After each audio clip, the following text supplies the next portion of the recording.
What is up, everybody? It's the Golf on CBS preview show. Shane Bacon, Patrick McDonald. Patrick's hair's looking really nice. Patrick, we're gonna discuss Scottie Scheffler today on the program. I don't think we've spent a lot of time on the guy this year, so I just kind of want to give you the floor. Is there anything you got to say about him? Is there anything you want to kind of talk about in terms of the season? Phil Mickelson famously saying he wasn't going to win this year. I do believe he has picked up a victory, and he did it again. He did it again on Sunday, and the train that was Scottie kind of started about midday on Saturday and just continued on. Yeah, he finally catches up to world number one Joaquin Niemann with 5 wins in 2025. So little game within the game. Niemann, I'm not sure how many more individual starts he has. So he'll have to go outside of LIV Golf by the end of 2025 to kind of surpass Scottie in that regard. But I was trying to add some color to Scottie Scheffler's That's what game, pros do. Shane, That's what pros do. because we've talked about this guy maybe too much at this point, honestly. It's every I don't single think so. week we were talking about Scottie Scheffler. So I was trying to kind of contextualize for the average Joe, the common folk, what Scottie Scheffler's golf game is kind of like. And what I settled on, Shane, is the night before a big round or a big golf trip, you have your scripting out on your bed. You're thinking about the first round you're going to play. You already have the course mapped out in your mind. You went online, you did the flyover, and you're trying to fall asleep, but you can't. You're so excited. So what do? You play the round in your head. Fairway on number 1, green on number 1. You don't want to get off to that good of a start. You don't want the birdie of death on the first hole. No, never birdie the first. Easy 2-putt par. Take advantage of the par 5 second. Oh, you miss a green. You hit a great chip, right? You can't go full on Kim Jong-il, his first round of golf ever, shooting 38 under, 11 holes in ones. You can't do that, right? You give yourself like a ho-hum 65 in your mind. In reality, it might be a 77, but in your mind, or 97. Yes. Yeah. In your mind, you're shooting 65, 67, easy, stress-free golf. And I'm like, that's how Scottie Scheffler actually plays golf. How everyone imagines how they're going to play the night before. That is Scottie Scheffler's reality. First of all, that was wonderful. I mentioned to you yesterday, you're becoming one of my favorite people in quote unquote golf media, which I know you love. And that just solidifies why I say such things. That was wonderful, and I agree with it. I think it's a great way to put it in terms of Scottie for the rest of us normal folk. The fact that guys like Bobby Mack, who have played excellent golf this season, kind of sneaky excellent golf in big events. You look at Bobby Mack's year and played great at the Players, plays great at both Opens. You get into Saturday, he's got this big lead. He's played pretty much flawless golf. And the markets have Scottie like near even money. Bobby Mack's not some enormous favorite. And if you're a golf person and watching, you go, Scottie's probably going to win still. I played golf on Saturday with a really nice crew, good players. And I don't say good players in their own regard. I don't like that phrase. I think it's used way too much in golf. It's a little bit like the unlucky thing. Oh gosh, yeah. Unlucky's bad, man. We got to stop using unlucky on golf broadcasts because unlucky's hitting a rock and it kicks in the lake. Actually, that's not even unlucky. If you hit a rock, that's a bad golf shot too. It might be hitting the flag. That's probably the only unlucky thing in golf is in a divot on a tee shot. Sprinkler and if head. It hits the flag stick. Yeah. What'd you say? Maybe you hit like a sprinkler head and it goes bouncing over the green or something. Exactly. Even a cart path is off the fairway, so that's not unlucky either. You hit a bad tee shot. Unlucky's got to go away. But I was talking to these guys and they were asking me about the event and like what's going to happen over the weekend with the BMW. And you go, well, Scottie's probably going to win. Like I don't know if he's going to win, but he's probably going to win. And Patrick, I was thinking about this. Like I'm not going to say Scottie Scheffler is a top 5 player of all time. I'm not going to say that because I think that would be silly and disingenuous to the top 5 and 10 players in the world. I know you and I had talked earlier this year about if Rory won the Open, would it be a top 10 player of all time? And you were kind of on the fence about it. I think I was a little bit closer to yes than no. But I do truly believe Scottie is a top 5 player all time to be scared of on Sundays. I think when he's near that lead and he's 2 back, just the inevitability of Scottie Scheffler's complete game now with the putting improving this season It just feels like anybody near the top of the leaderboard. I remember, Patrick, I worked with Paul Azinger, and he used to tell this story. I believe it was the Memorial. And I think Zinger maybe had a 1 or 2 shot lead over Tiger on Sunday. And Zinger was telling me that he didn't want to get to they were the last pairing. And he goes, one of his goals that morning was to not get to the tee before Tiger. He said he wanted to let Tiger get there first, and then he could walk down the hill to 1, and he would avoid the kind of standing ovation and screams for Tiger. Mm-hmm. And I think, he's like, the tee time's 11 a.m., right? And it's 10:55, and he's kind of milling around, and it's 10:57, and he's milling around. It's 10:58. The guy looks at his caddy. He's like, all right, we can probably go. We can probably go. And he said he's walking down, gets to the tee, no Tiger. 10:59:30. He looks up and sees the red shirt walking down the hill, and everybody's going crazy. And he goes, I knew I lost then. Like, I knew it was over then. And we hadn't even teed off on 1. And he said, I think Tiger shot 65. That was famously when Zinger told him on 18, sorry, I didn't give you more of a fight. But this Scottie thing, I think the reason it's so impressive is, to your point, in the mine golf, is he hits a lot of fairways and he hits it really far. But if he misses a fairway, he hits it to the fat part of the green. When he hits it in the fairway, his wedge game is elite, incredibly elite. His distance control is so good. It reminds me of when Dustin flipped the script with his wedge game, and he was so good with that distance control with those clubs. And then, as we saw, late on Sunday, the pitching and the chipping might be his greatest skill. So, you just kind of don't know how you can beat the guy, right? Yeah. And once he got the tee after the first hole, it was like, all right, this is probably curtains at this point. And even on the first hole, Patrick. Yeah. And even on Friday, Shane, he stepped onto the golf course, I think 9 strokes off the lead. And I don't think anyone who's watched a golf tournament this year was going to say, oh, Scottie Scheffler's not going to win this golf tournament. Like, he's 9 strokes off the lead, still has 54 holes to play. And it was like, yeah, this guy's probably still going to win this golf tournament. But to your point, I was about to text you guys yesterday on 17, right before he chipped, or I was planning to right after he chipped, just being like, this guy's ability to pitch and chip everything to tap in distance that we've talked about a ton is unmatched. It's so underrated. And then he, of course, does one better and chips it in. But yeah, to your inevitability point, 9 back Friday, and there was never really a doubt that this guy wasn't going to win, or at the very least be in contention. And it felt like on Sunday, Shane, I don't know if he really missed a full swing shot. He made 3 mistakes, and they're all missed putts from inside 5 feet. Yeah. You take that out, he wins by 5. And he started the day 4 back. It's just not a lot of close victories. I mean, even when he's chasing, you think about like recent runs, basically since that Players in 24. I mean, we've talked a lot about it. Masters, he wins by 4. Heritage, he wins by 3. Memorial 1. Travelers playoff. Tour Champs last year, which was staggered, 4. Byron Nelson 8. PGA 5. Memorial 4. Open 4. This 2 when he's trailing. You go back to the Olympics. I mean, 4 back, shoots 62, blows the field away there as well. Last year, it's just. I said this on CBS HQ last week. I think the only person that's unimpressed by Scottie Scheffler seems to be Scottie Scheffler. Like, the fact that he just kind of goes out there and it doesn't ever seem like he's that shocked by what he's able to do. It's almost like I'm expecting to do this. He talked to Carr after the round, and she was talking about the streak of under par rounds, whatever it is. It's some crazy run he's on right now. Again, like he was last season. If you remember, he was on that crazy run as well. Had like a 3-putt on the last that ended the run of under par rounds. 17 maybe he's on right now. I looked it up. 14 of 18 rounds this season, opening rounds, he shot in the 60s. 14 of 18. So 14 events, he's 2-3 under par or better out of the gate, right? And then you've got 3 rounds left to go. It's just the consistency is crazy. And, I mean, you were very young, if at all, born during the Tiger early career run. I was pretty young during that run. I know Tiger was just an incredible player, and he was just better than everybody else. This consistency is the thing that stands out to me. It's just the ability to be this consistent all the time and to prove it every single round, even when he doesn't have his best stuff. I mean, look back on, what was it, Thursday?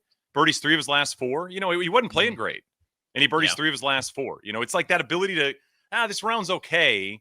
And you've played with guys like that. I mean, you've played with dudes that are good players, and, it feels like they're kind of playing ho-hum around a golf, and they birdie 3 of the last 6 to shoot even or 1 under. That is a skill. I mean, the fact that you can kind of close out a round is a skill. And yeah, I mean, it's just kind of everybody throws their hands up talking about this guy. I don't want to be that guy. I want to just continue to praise him because dominance in this sport is rare and tough, and we don't see it often. And this is absolute and utter dominance over everybody else on the planet.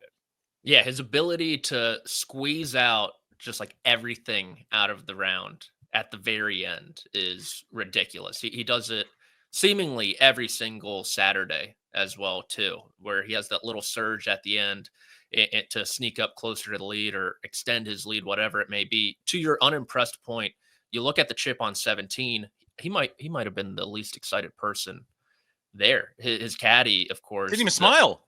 Cromie, first time on the bag with him, he's trying to be cool, not really get too high. He hits the double pump. He's way more excited than Scheffler after that chip in. And so it honestly reminds me of the SpongeBob episode that I bet you did not think that's where I was going, where Squidward has his time off, or he got fired from the Krusty Krab, whatever it is. And so he's doing dance lessons. He's playing the clarinet. He's doing the same thing over and over again. And at first he's super happy doing it, right? He has his time. He's doing what he wants with his day. But as the days go by, he kind of just starts getting bored with it because he's doing the same thing over and over and over again. And that is kind of like Scottie Scheffler on the PGA Tour. There you go. SpongeBob Scotty maybe is who we got to call him. You brought up a good point earlier today before we started. Do we switch to Scott? Do we switch to Scott Scheffler at some point? Is it just like, this isn't a Scotty? I'll say that. Like, that's not he's not a Scotty. He's a man among boys. He's a man. He is a man among boys. And I don't know if you're the man among boys, if you can go by Scotty any longer. I think we are approaching Scott territory. I think the Ryder Cup could be a big point for that discussion.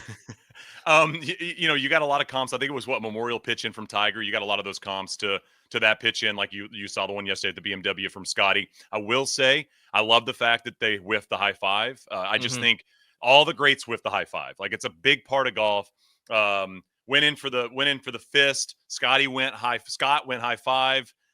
They both went high five, but it was a total miss. Got to look at the elbow. Big key to a good high five. Always check the elbow when you're looking. That's the hand-eye coordination spot for that.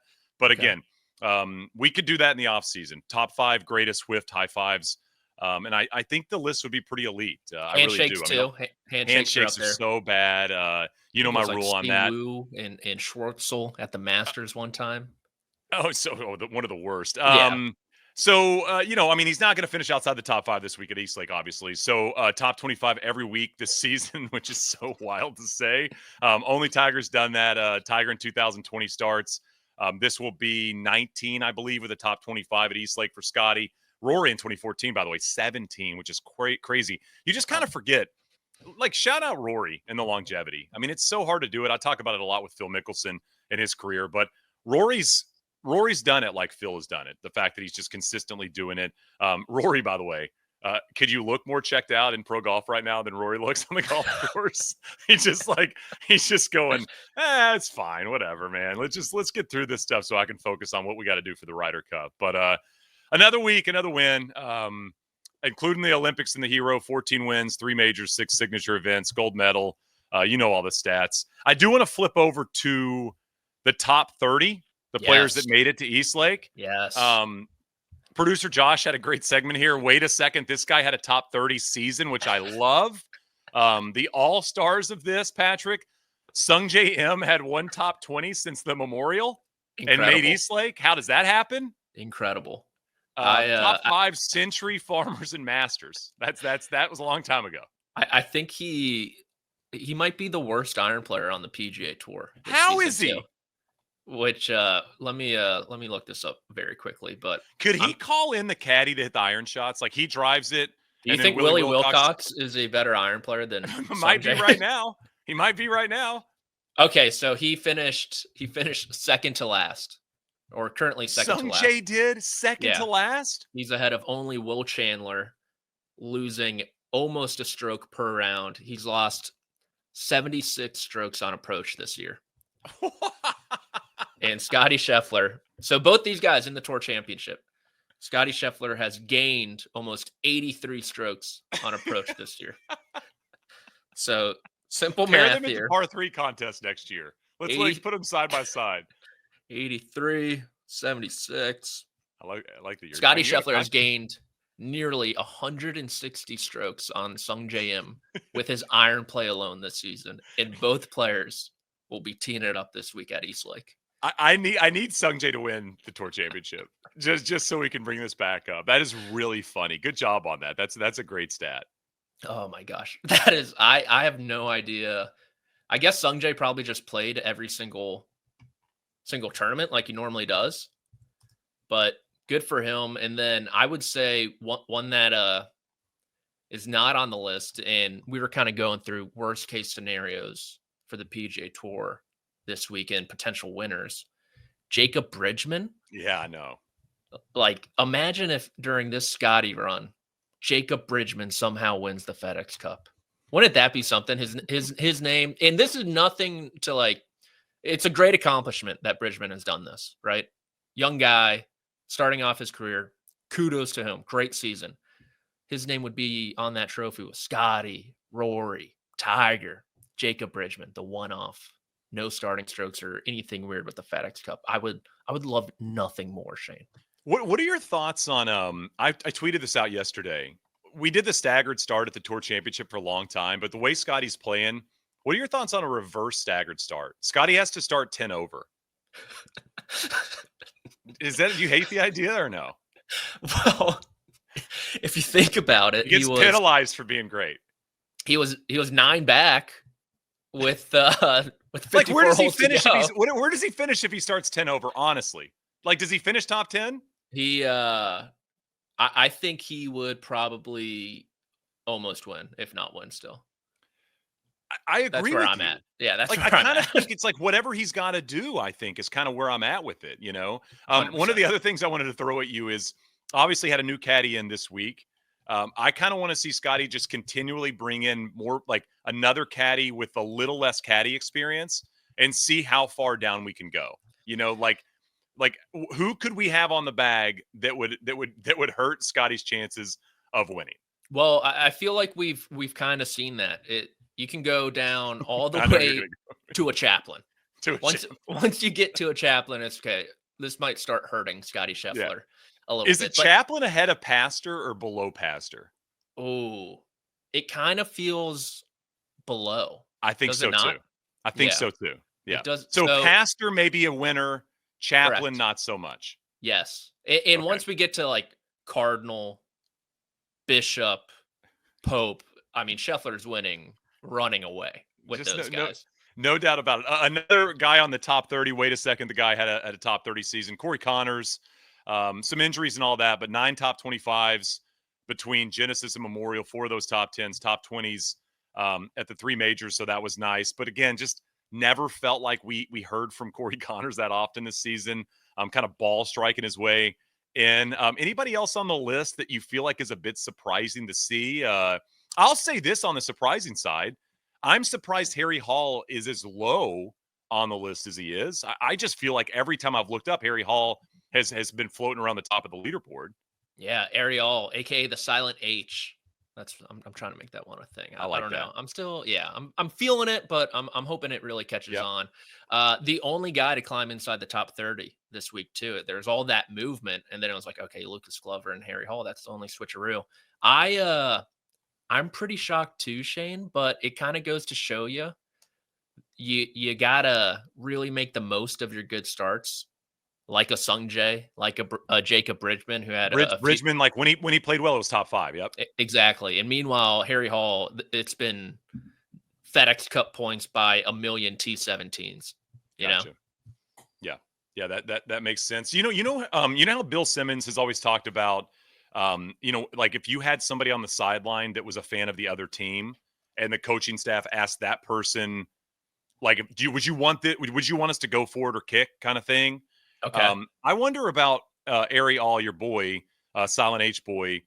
If you asked Keegan and the American guys about the 12th player on the Ryder Cup team, like who would you not want to see? I think Harry Hall's like birdie average per round is first or second on the tour this season. And obviously making a lot of birdies in a Ryder Cup is extremely helpful. I feel like if you asked American players right now, of the players that are fighting for that 12th spot, who do you not want to see? I think the real ball knowers would probably mention Harry. You think so? Yeah. Okay. Yeah, so he is now second in terms of putting behind Sam Burns.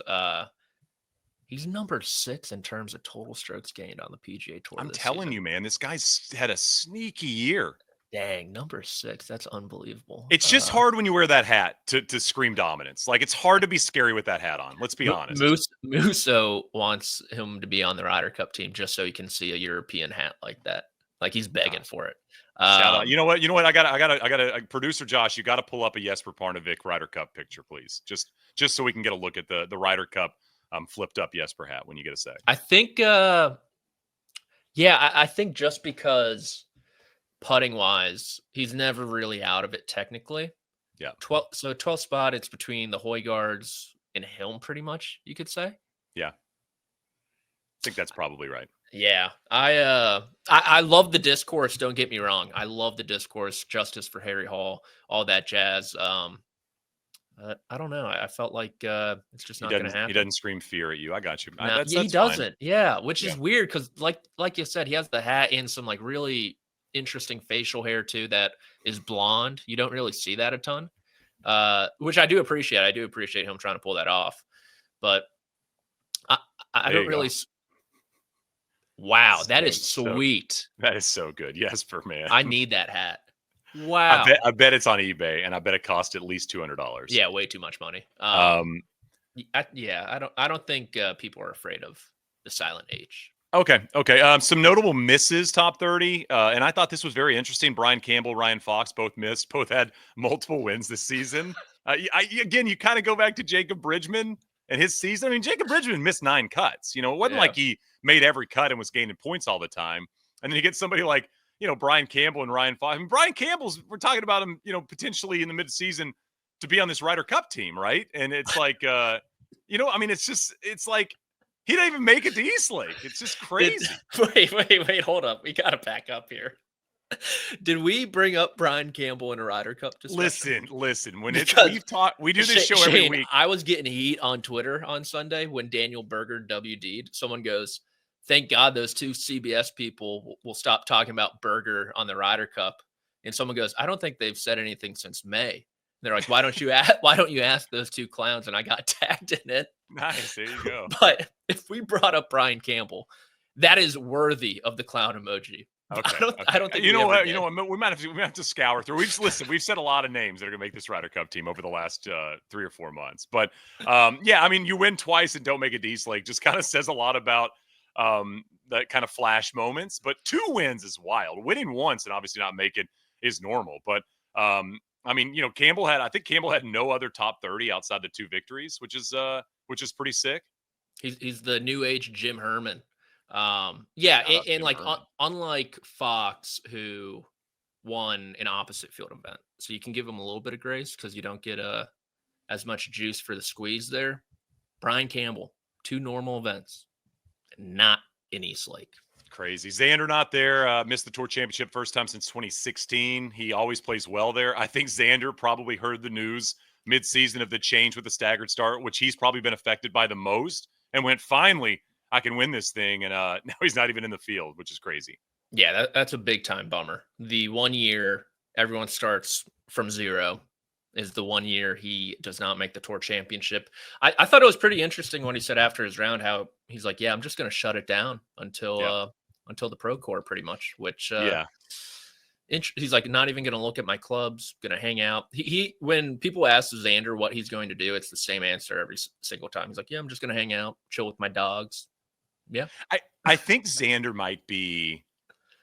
gives off like multiple couch hours a day vibes to me.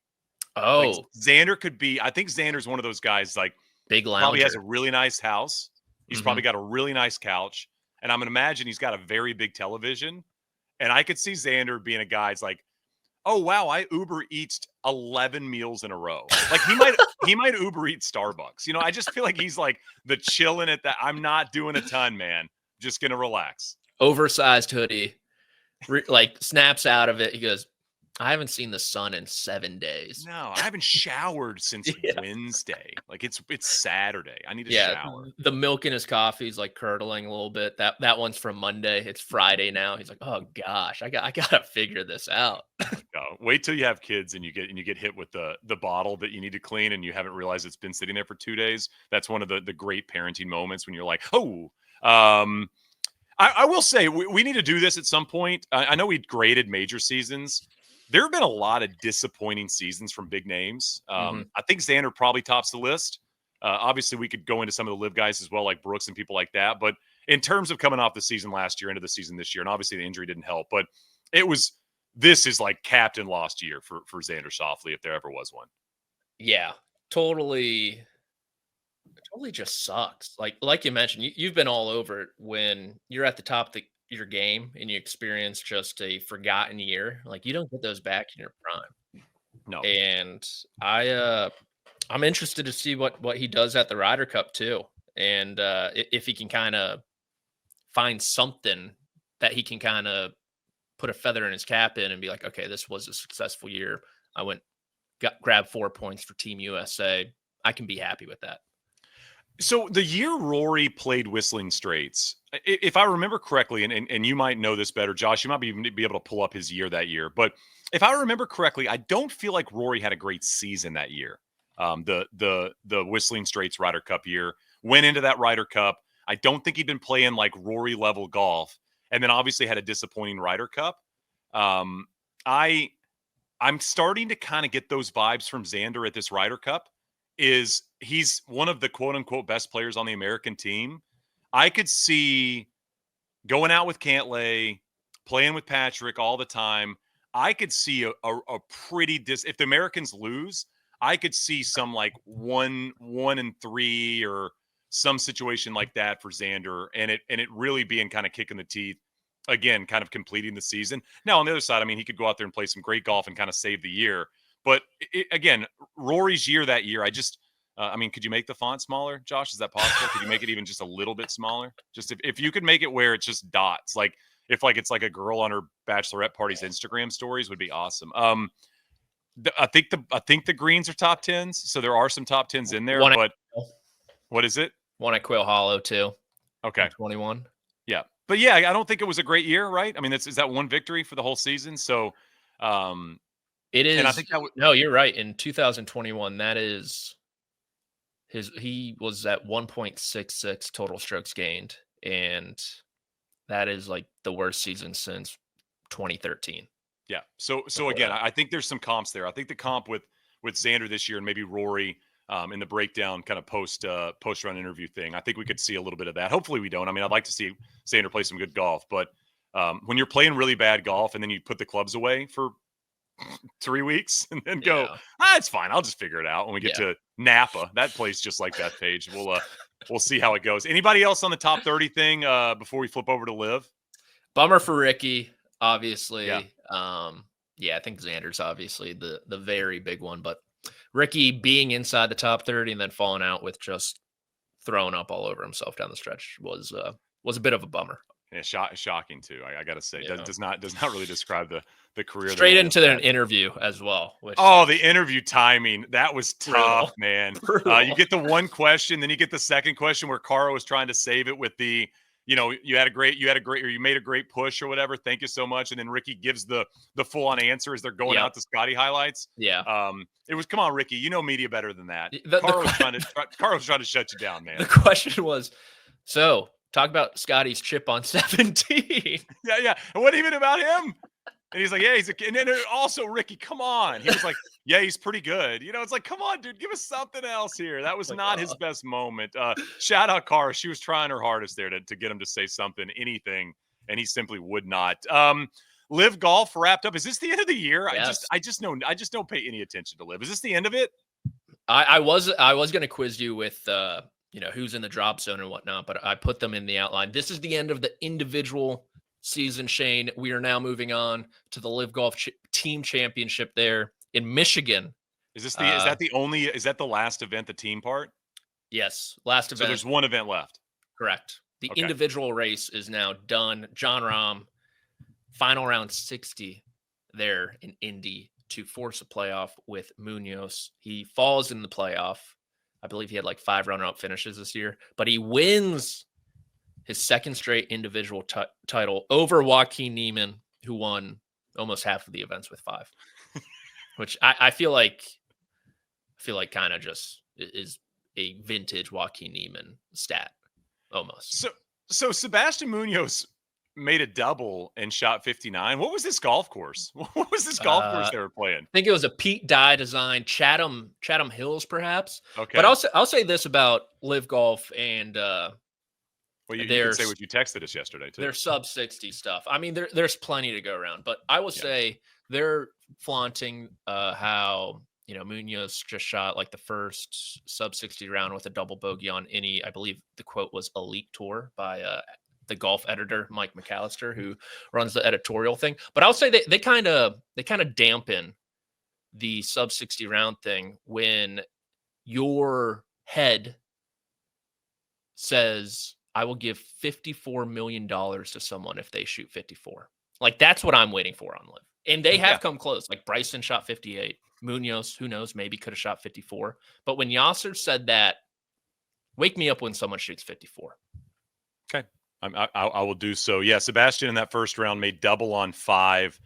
And so he was, in theory, he started on 2. So he was 1 over through 5.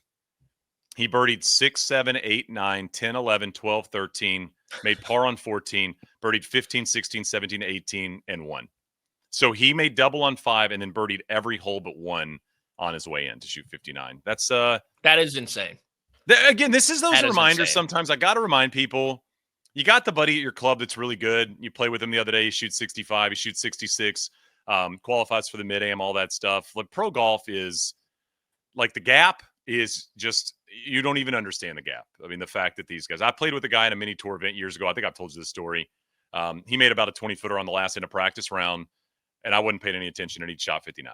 Like, I mean, it's just like, it was a mini tour. He shot 59 in a practice round, like, just ho-hum. Didn't look that great. Ben Kern, by the way, shout out. He played really well at that PGA. I think it was the one Tiger made that run at that Koepka won, but Belle Reve or something. But okay, the pros are a different breed, and if you think these guys that you play with are as good as them, they are simply just not as good as them. Pros are very, very good at golf. I don't think it's great Rahm wins the season-long thing. I mean, you've kind of got this guy in Niemann. You can kind of put on a pedestal next to Scottie if you want to, in terms of the wins and all that stuff. And I know he didn't play great outside of the events he didn't win, but I was kind of surprised to see that. Yeah, very tough scene. Rahm got the milk shower in the end, being in Indy. I assume it was probably skim. I don't think you want to go whole in that situation, dumping it on yourself. But that's a conversation we can ask John next time you see him. Do you have some open zone guys, some lock zone relegation, all that stuff? Can you run us through any of that stuff? I know you were kind of on top of it. Yeah, absolutely. So a lot to get through here. The open zone, for those of you who don't know, you're still in the league, but your team does not technically have to pick you up unless you're under contract still, type of situation. So This is 25 through 48. And the real drama on Sunday, Shane, was what was going on with the 3-headed monster that tops the Majestics. Ian Poulter, Henrik Stenson, Lee Westwood. They were all battling pretty much for the same spots in that open zone. Yeah. And it was Henrik Stenson who fell in, or should I say dropped into the drop zone by the end. I believe Poulter made birdie on his final 4 holes. Ryder Cup? Maybe. Put him on. And so Stenson dropped out. Andy Ogletree also dropped out. Mito Pereira in the drop zone as well. Oh, tough fall. Man, Southern Hills a long time ago, my man. Best finish was a T13 this year. He accumulated 5.1 points. And then Yuban Jang and Anthony Kim also dropped out. And then the Cleeks, people thought he was going to be a welcome addition to that team. Frederick Ketterup, a.k.a. Freddie Ketchup, he accumulated 0 points this year. So Ian Poulter, last man in with 6.5 points on his 2025 campaign.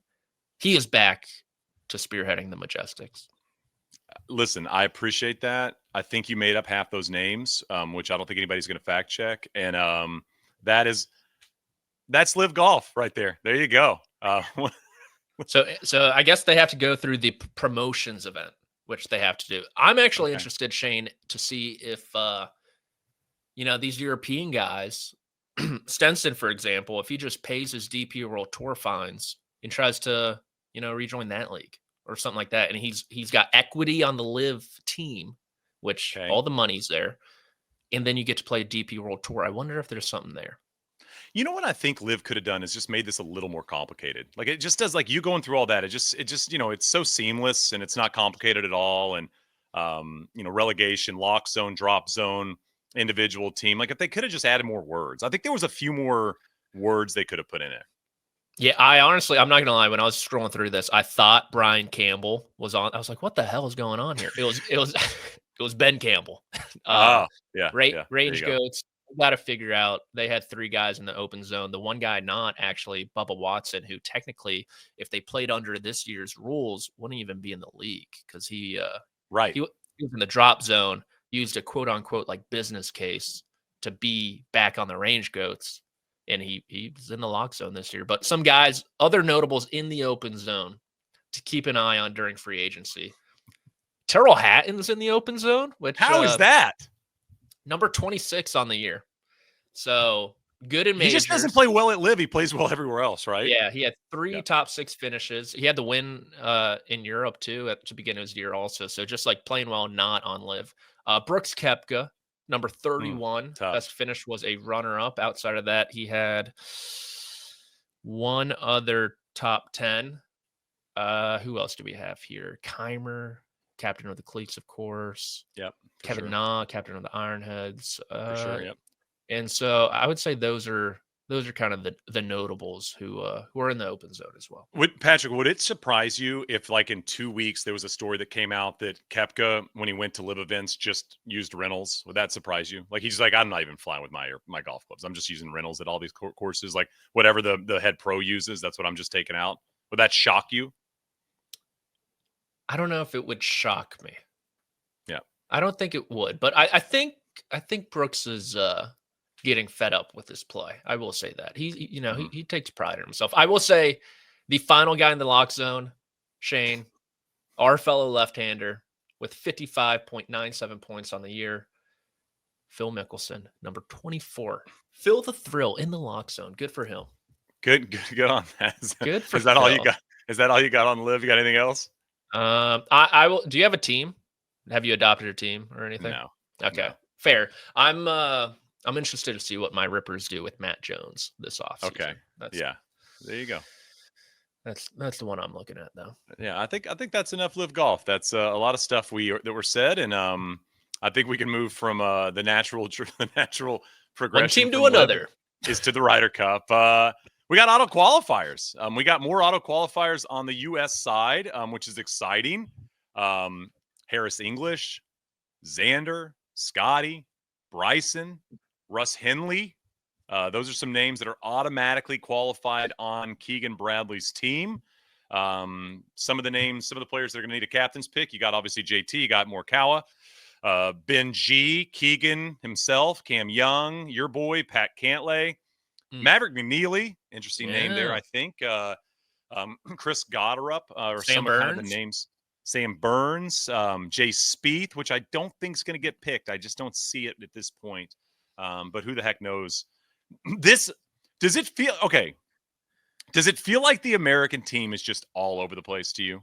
Okay. Well, I was going to bring this up when you were talking Xander, and I was putting together almost a ranking mechanism this morning called the Big Boy Barometer. Okay. And to be a big boy, Shane, this is someone who's been there. He's done that. They're in good enough form. Coming down the stretch of a match, you're like, I want this guy in my corner, right? Like you have faith in him in a high leverage, pressure packed moment. And I think as it stands right now, the U.S. only has 2 big boys. It's Yep. Scottie Scheffler and Bryson DeChambeau. Okay. In the European side, and we could get into this, I have them at 5 in the context of the Ryder Cup. Rory, Rahm, Fleetwood, Rose, and Hovland. I have a current big boys. And then the second tier, Shane, I guess just boys, and then we'll get to little boys at the very bottom. Medium boys? Yeah, medium boys, question marks around them. They could eat, like they've done it before, but maybe the form's a little off. Xander, I would say, is one of them. Cantlay, potentially one of them. JT and Morikawa also. And then for the Europes, it's Ludwig, is he going to be able to jump into the big boy echelon? Playing better golf, which is good to see. Bobby Mack and Fitzpatrick I have. Golly, how are the Americans favored in this thing? I don't get it. Yeah, I don't know either, because I've been beating the drum for them. And once I went through the big boy barometer, as Josh said, shout out to LeVar Ball, big baller brand. We might have some trademark issuing here with Triple B here. It really made it clear that the Europeans are in a much better spot. Oh, it's just not even close. By the way, JJ Spawn also automatically qualified. Did not mention him. I've made this point. I'll continue to make this point. The Americans feel very much like the international President's Cup teams from years past. The top side of it is completely fine. The bottom half looks like it's all over the place. And you could pick one of, 7 names. I mean, you mentioned Burns. I mean, you could keep going down the list, as we've talked so much about on the U.S. side. I mean, Wyndham Clark's 17. It's like, I don't think Novak's going to get picked at 13. You got Keegan there floating around. I'm kind of feeling like he's not going to pick himself at this point, which is kind of wild considering the discourse over the last couple of months. But I just have no clue. I've got no idea where they're going to go here. I have no idea. Like, is it recent form? Is it not? I heard somebody on the broadcast the other day mentioning that Justin Thomas and Keegan were playing together, and that might be a big part of the of who gets picked. Which, it's like, if we're going down that road at this point with a guy that has been one of the best Americans over the last 10 years, we truly don't know where anybody is going. But it's not good. It's just not good if you're a U.S. fan. It really isn't good. And I like Thursday, I did HQ and they got the leaderboard up, and it's like Victor and Ludwig and Bobby Mack and Rose was there, and you're kind of looking, and the only American is Scottie, and it's just the only, like, Scottie can only play 5 matches. I mean, that's all he can play. And I mean, he can go 5-0 and they can still get absolutely smoked. Yeah. The Ryder Cup is really that meme from earlier in the year, 100 humans versus 1 gorilla. That is what it turned into. And Scottie Scheffler is the gorilla for the U.S. That's a great call. That's your best point of the that's the best point of the show right there through this point. And you've made some great points. Yeah, I've no idea. Like, Novak, I think, finished 20 over this week. Yeah, so he's definitely out. And then Goddard was 6 over, didn't play great. I think like Cam Young's locked in, honestly. I think so too. He's playing like some of the better golf. I mean, I think he's like in the middling crew you're talking about. When you're thinking about those players, it's like when you're just simply talking about skill set and talent right this second, he's probably the 3rd best American player right now, maybe 4th. I mean, it's maybe 3rd, maybe 2nd. I mean, I don't know what Bryson's been doing on LIV, but I don't think, I think you and I talk a lot about we're pretty pro Bryson in terms of his game, because I think the skill set at this golf course fits perfectly into his hands. But it isn't like Bryson's had some incredible season. He's played well. He played well earlier in the season. But, I don't think Bryson's played out of his mind. Like, I think we kind of look back at some of the finishes, obviously being in the final pairing at Augusta and, having an opportunity, to win. I don't think it's been the best Bryson season by any stretch. I don't think he's played as well as he played last year. No, it's definitely not as consistent. And when you're Bryson DeChambeau, you are expected to win multiple times on LIV Golf, right? Like, when you're that quality of player, and to only win once this year back in May, the week before or a couple weeks before the PGA Championship, probably a little disappointed with himself. I'm looking at his numbers now. Short game has been kind of actually very bad the past couple of months. The iron play's actually gotten better, so at least that's coming around for him. European side auto qualifiers, we got Rory, we got Bobby Mack, we got Fleetwood, we got Jay Rose. Shout out Justin Rose, by the way. We know we talked about it last week, but my goodness, I just the bounce back the second part of this season has been really cool. Tyrrell Hatton automatically qualifying as well. Right now it's Lowry 6, Sepp 7, Rasmus is 8, Ludwig 9, Victor 10, Matt Wallace 11, and shout out to Matt Fitzpatrick, who was well down the board when we started to talk about this. Is Fitzy at 12. And those, by the way, those qualifications are mathematically qualified on the European side, even though, I mean, they're going to get in. So that is it's just like you said, kind of heavy hitters, basically 1 through 12. And not to mention Ariel's 17, our boy John Perry at 19, put him on the team. What's Marco Simone Penge at? He is 14, moved up 6 spots. So probably not going to make it, but he's making that late push, and we shall see. Really 1 spot left for the Euros to figure out, and I can only imagine Eduardo and Luke are deep diving on which person makes the most sense for a certain player to play alongside. But they're trending, they're bucking. They played great this year after a little bit of they had an early season run, kind of fell off, and then seems like they're back to playing collectively some really good golf. Really outside of Rory. I mean, like I said, Rory kind of going through the motions, but I'm imagining he's probably going to dial it in once they get closer and closer to that. Yeah, he's slowly starting right now. Then he has the Irish Open, the BMW PGA too, and then he'll be fine come Bethpage. Anything else on Ryder Cup on your end? What are we? We're about 5 weeks out. Is that about right? I think so. Yeah, I would just say the one thing I was like, I don't know if Rasmus Højgaard should be on this team, and then he almost wins the golf tournament. So good to know we still have that effect on players, Shane. Yeah, we can do that. We picked? Did we both pick Xander this past week? Was that who we had? It goes both ways. The effect we have on players. Not ideal there. That did not go our way. Poor Xander headed home. Who's your 12th pick on the European side? Do you have one that you'd be comfortable going with? Both the Højgaards. Just one can play one day, the other the next. I see. It seems like it's going to be Rasmus at this point. Yeah, I think so as well.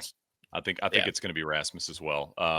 Where is Rahm, by the way? It's so funny when you look at this list and you realize, when you're looking at the top 12 and you always forget Jon Rahm's on the list, yet he's on the team. It's just weird. The whole LIV Rahm's thing. Rahm's by 12. Rahm, put him in at 12. That's Ryder Cup discussion. I'm sure we'll get deeper into it once we wrap up the FedEx Cup. But I do have one last question, and then we're gonna get to much more of the show. We'll get our picks for this week at East Lake and all that stuff. But you had the U.S. Amateur on this week at a really cool golf course. It was West Coast prime time for those living on the East Coast. A lot of fun, especially early in the weeks with match play. And then obviously the championship match was a bit of a blowout and a bit of a snoozer. And let me tell you, somebody that has broadcasted match play when the championship match is a blowout, not an easy job. So shout out that crew on trying to find interest in and around it. But you have the amateur with all the oldest championship golf and all that stuff. And then you've got this BMW that it was exciting down the stretch. I mean, obviously Scottie was some of those shots down the stretch, but I think the first 3 days just didn't feel like there was a lot of buzz in and around the golf tournament.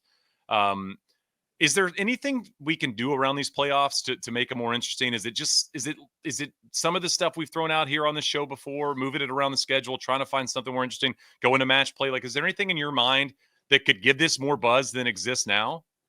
I just go back to what it means, right? Like the U.S. Amateur means a lot.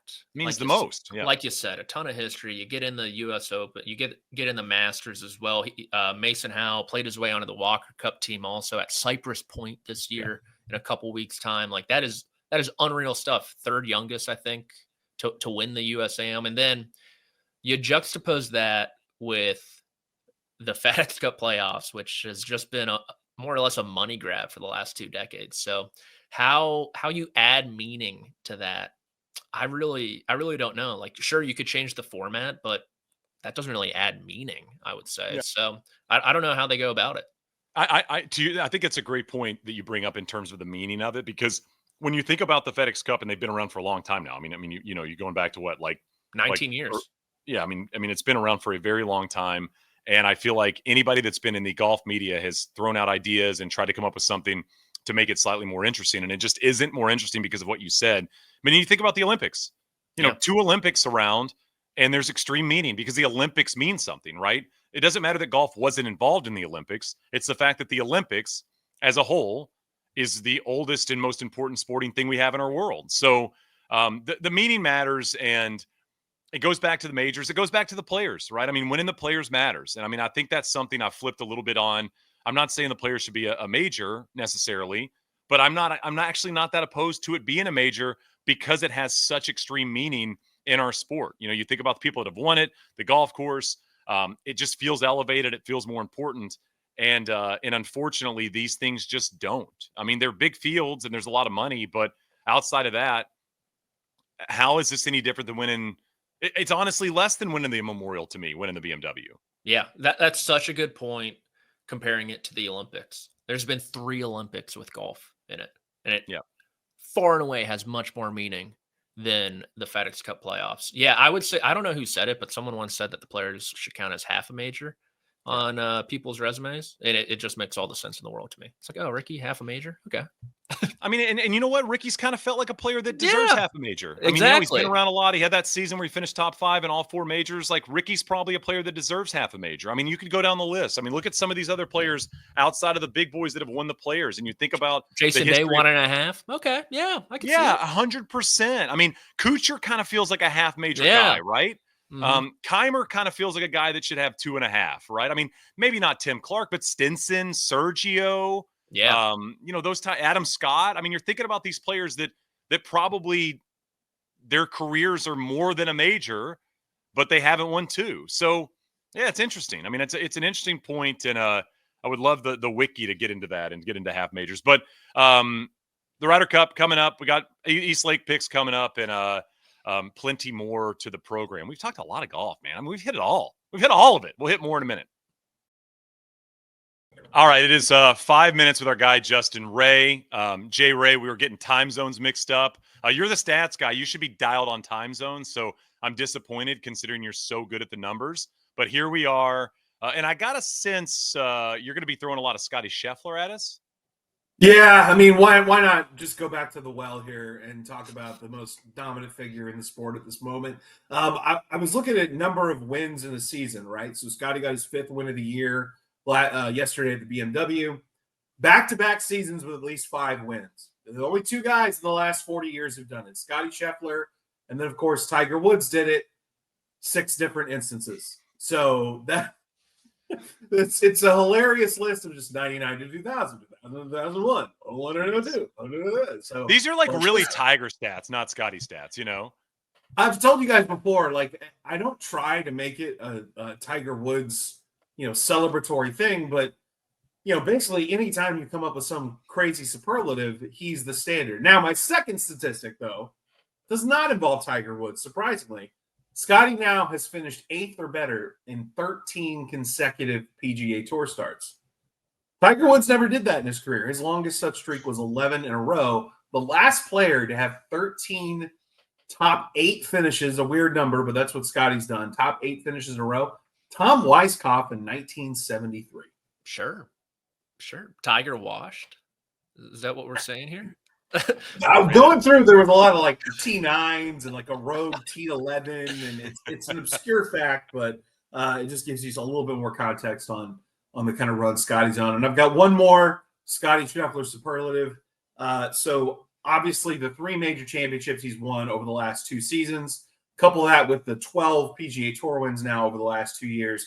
Going back in the entire modern era of the sports, since the first Masters was held in 1934, only 4 players have had a 2-season run with 3 majors and a dozen or more PGA Tour wins. Scottie, Tiger did it 4 times, Jack Nicklaus twice, Arnold Palmer twice. So we just keep putting Scottie Scheffler in these unbelievable historical groups and comparisons, and it's what the achievements have warranted.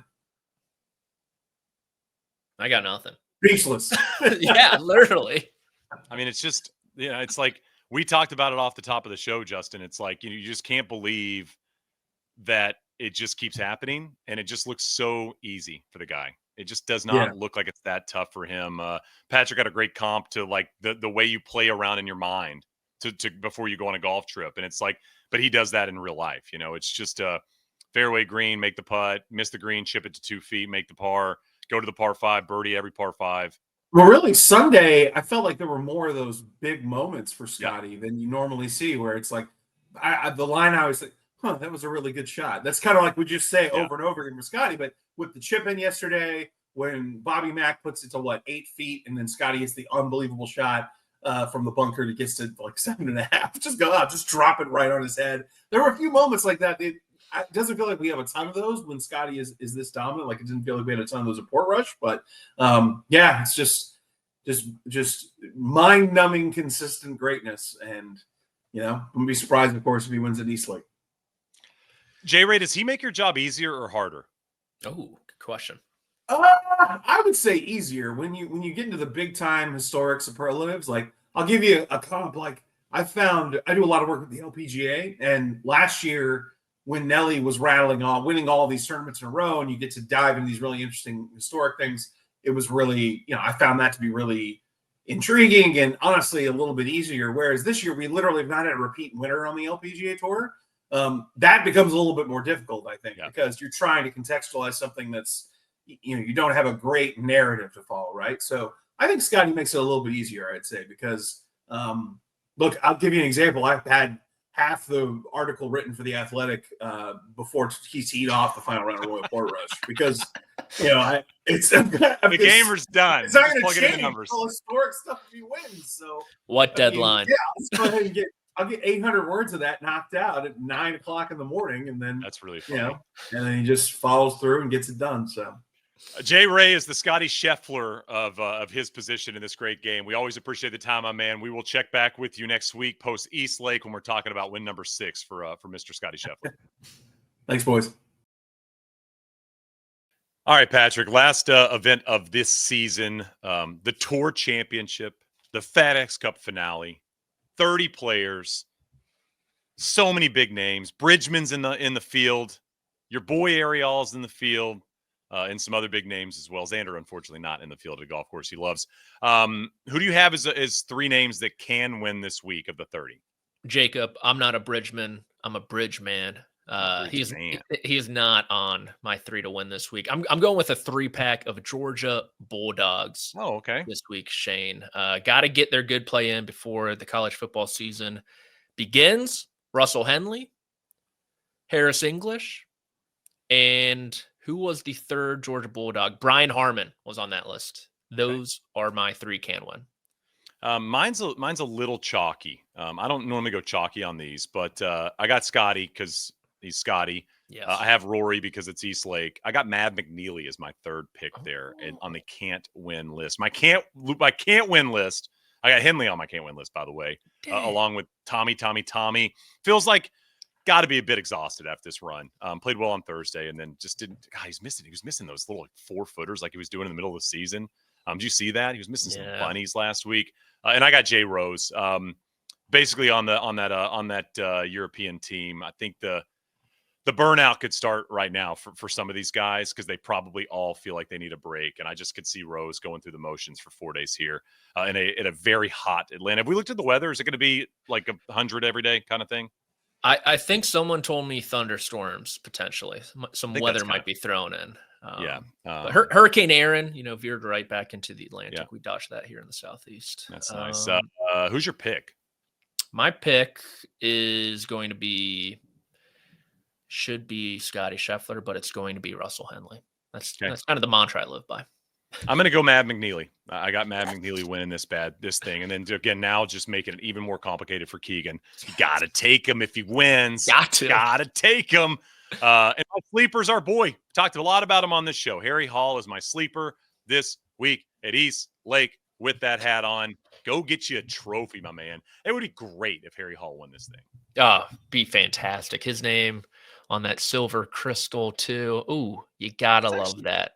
Look at the weather. That's actually, cool. Listen, I know it's Cool. swampy 89, but I was at East Lake last year. It was toasty. Man, that's cool. And of course, on Saturday, we get to hear Jay Monahan speak as well. So it'll be pretty hot there in Atlanta. Yeah. My sleeper is going to be Harris English. I don't know if he constitutes as a sleeper based on the odds, but this week he does. And then What else? Oh, I didn't do my can't win. Yeah. Do you need those? Yeah, I think so. Pretty much everyone but Scottie, I would say. But if we Okay. need 3 just to put on record, Ben Griffin coming off his overdose on Sunday, he's not going to win. I'll say Robert McIntyre. This has been a tough playoffs for him. I just think with the sunscreen department, someone told me he uses zinc actually. So shame on me for that, not doing enough research. And then I will say, I'm going to say Rory isn't going to win. Not going to win. week. I like Yeah. it. I like it. It's probably the call. I just historically, even when he hadn't played great, he's played great here. So Yeah. I'm going to lean into that one. Do you have this? I'm going to throw something at you. I'm on the call for the Creator Classic this week at Eastlake. Okay. Can you give me a pick for the Creator Classic? I know you don't know who all's playing. Oh God, you are putting and I me probably should have told you this before. on the spot. I wanted to, of course, I'm going to go Herb Street here. I can't make a pick. I'm on the call. Yeah, I can't make a pick here. I can't jeopardize my integrity. You win 100K, by the way, if you win this thing. Do you know that? What? $100,000 monetary prize has been attached to it? Yep. First time. Why 100,000 bones. If you why aren't you in it, Shane? Jeez. Well, if I'd have known it was 100,000, I would have. They ain't paying me 100,000 to call it. I can promise you that. Okay, well, we all know the Creator Classic at Eastlake is 12 of YouTube's top golf creators teeing it up beginning 3:30 p.m. Eastern on Wednesday, August 20th, competing for $100,000, like you said. The full field.